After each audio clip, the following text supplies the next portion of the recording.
Alrighty, hi everybody. I'm going to start going through. Sorry,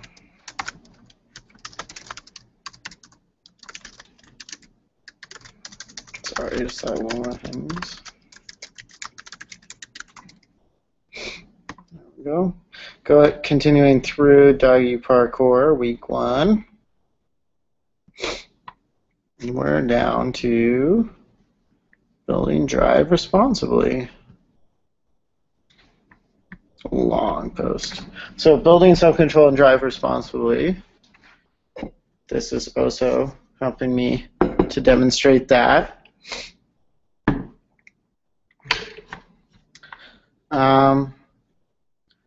This is a part of the class that I thought that I included because I thought it was important. If I close that thing out, that's nice. Let me get this a little bigger, maybe. See if that helps. Let's see everything. Nope, I'll resize this together. Shoot this guy down just a bit. Beautiful. That's better composed here. We got dog choke up here. Yeah, I'm sorry about last week when we lost the sound in the video at the end there. It just all went. The Wi-Fi went out. Nothing to do about it. We'll have a check-in hopefully with Cash and Eileen next week, and Michelle too. So, as we're building drive, we also want to be building self-control, which means working on behaviors that aren't just about run and get, go crazy, go crazy, go crazy.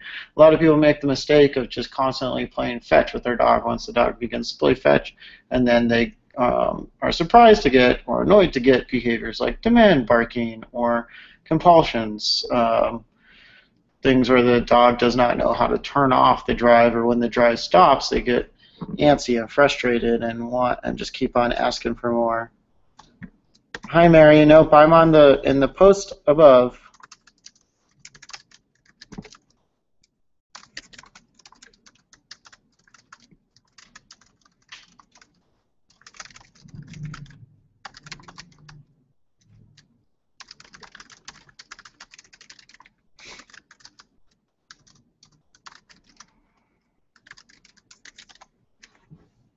So it's easy to build drive and drive and drive and drive, and it can lead to some problem behaviors. No problem. Which means, a dog with lower self-control, because they're used to instantaneous reward, the ball comes back, it's immediately rewarded with another toss, the ball comes back, it's immediately rewarded with another toss, and then the moment that somebody walks up and starts talking to you, the dog is frustrated, right? And those frustrated behaviors build. Or they're so eager and excited and used to that aroused state of high drive, they're constantly seeking it. So they're looking for sticks everywhere, balls everywhere. At extreme levels, you get things called like what we commonly call shadow chasing, where a dog is obsessed with light. A lot of times that also involves not getting enough stimulation, although sometimes it's from probably overstimulation throughout their days. So can lead to some very complicated, difficult to fix, high anxiety, high drive behavioral problems. And in teaching the class, I want it to be a class that helps head off that stuff rather than encouraging it. And there's some simple things we can do. So whenever we encourage our dogs to get excited, built up, ramped up, we're encouraging what we call drive in dog training. That just means a high arousal state. So we have drive too, right? And if it's rewarded, it's more likely to be repeated. Those neuronal networks get stronger and stronger the more they're rehearsed. Makes it easier to access. So we want to do something called pairing, which is pairing the high drive behaviors with relaxation and self-control.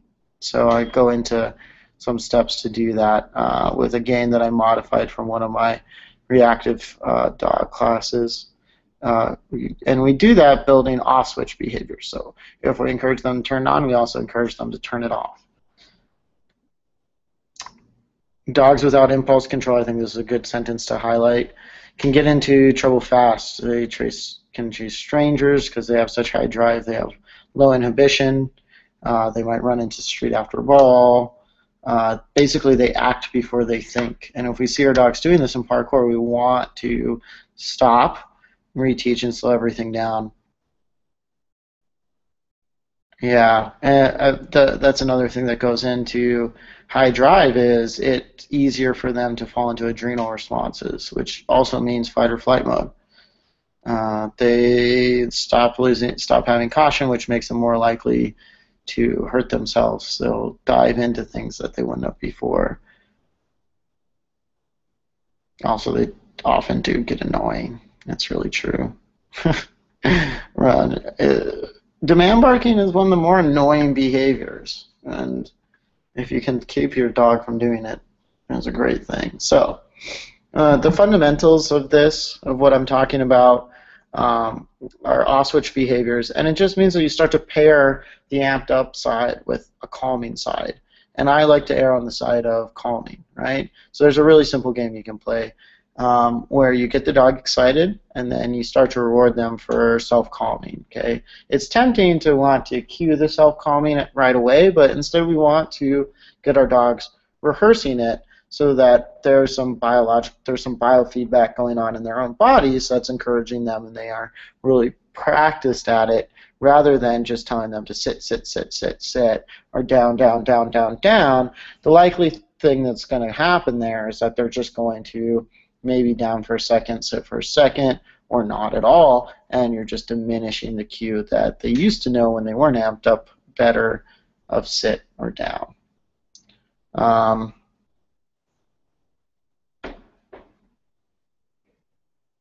So if you know relax, get excited from my other posts, then you know this game. They're pretty much the same. So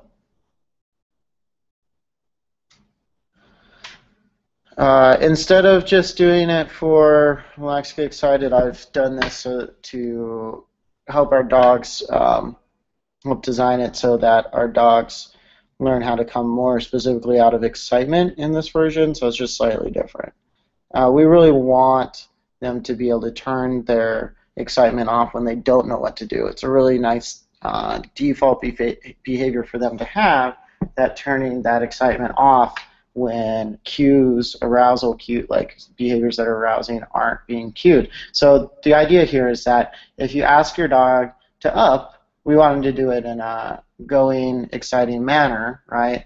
But if we don't ask our dog for anything or they don't know what to do, it's much better if they default into a calm, relaxed state rather than just start blindly leaping around trying to do other behaviors. Alrighty, we might have to do a short one today because everybody's sneaking up on me here at the training center. Hello.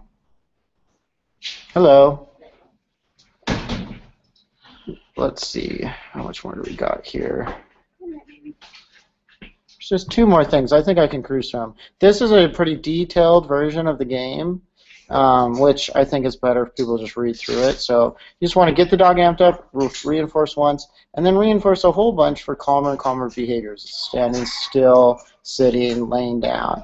And I go into way more detail in terms of how to do that on these steps. And then you want to generalize that behavior around new, scary, and interesting things so that they start to offer it as a default behavior. And then there's a few quick tips on how to get it right down here.